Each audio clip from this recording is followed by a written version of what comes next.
Macca's guides.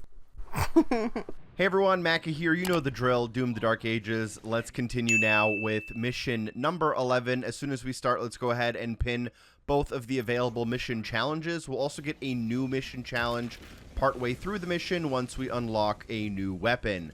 What we're going to need to do is with the Atlas, which only takes place during the first few minutes of the level, we will need to grab Elusive, which is for 5 perfect dodges, and we'll need to grab Crushinator for doing a stomp attack that hits 2 enemies at once, most easily done against the first group of 2 enemies that are just around the corner. The stomp attack is completed using the right bumper, and it's only going to happen if you have the circle halfway filled up. In order to hit both of the enemies with a stomp attack, they'll need to be kind of lined up in front of you as the stomp travels in a straight line in the direction you're aiming.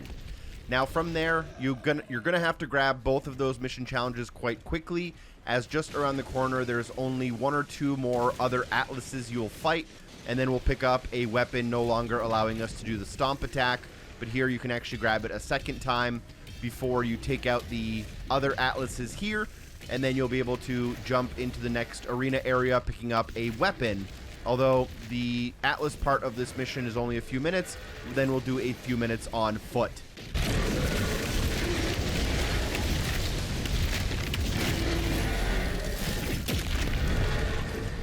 Fortress is ahead. As you land in the next area, you will pick up a weapon from the drop pod. This is for the Atlas. It's pretty much a shotgun, but the important part is that it becomes charged if you do a perfect dodge. So make sure you're doing perfect dodges, and the tip of the gun will begin to glow red, and at that point it's basically a one-shot kill. Now normally if it's not glowing, it barely does any damage. So you're basically going to want to always get a perfect dodge in order to make it glow, or else you'll pretty much never get any of these other Titans defeated.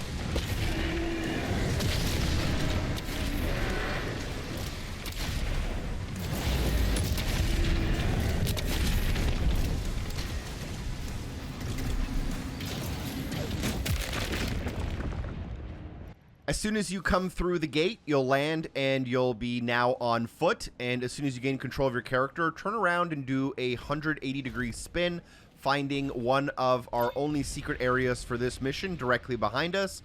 Although we do have demonic essence as well as gold to grab. Now here you'll come up to a Sentinel Shrine. Let's temporarily ignore it on purpose. Instead, go to the top of the ramp here, interact with the fountain, and we'll grab our second rune for our shield. The reason I ignore the Sentinel Shrine is because we're going to have to use this rune now that we have it in order for us to complete one of the mission challenges. So now if you go ahead and return to the Sentinel Shrine with the Holy Swarm shield rune activated, you'll be able to use your gold to purchase upgrades for your new rune, which we will end up using. And that's pretty much what I'm going to do. I'm going to quickly buy an upgrade for the Cycler. And I think I'll also buy an upgrade for the rocket launcher, just using some of my rubies. I'll then make my way over to the shield upgrades, the Holy Swarm Ruin, and I will buy the first option there, which is Outbreak, as well as Upsurge. This will just allow this shield rune to be a little bit more effective. And then if you do have some leftover gold, feel free to spend it. But now we'll continue forward, and I will mark a quick new mission challenge up on our screen. Now that we have the shield ruin, we can get the Dispersion, which is for damaging demons upon using our new shield ruin. And I'm also going to be working and continue working towards our weapon mastery for the Shredder, which is to basically damage and kill enemies using the Pincushion ability or the Ricochet ability. To do this, you want to just, again, use your Shredder in order to pump an enemy full of ammo until they glow yellow. At that point, either throw your shield at an enemy to make pin cushion happen, or you can pull your shield out if the shield's already in an enemy. That will also make them explode, getting progress towards our weapon mastery and making our way into the tower ahead. Pretty much that's all you're going to want to work on, making sure you get a lot of parries for the Dispersion mission challenge and working towards any weapon masteries you may be working on.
Now, once you get to the top of the hill, feel free to use your shield to open up the metal latches. That'll bring down the gate, allowing you to get inside.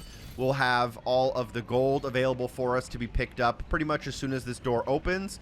We do have all of the mission challenges done. You do have a few more enemies to try to get Dispersion on, or you'll have to replay the chapter and try again.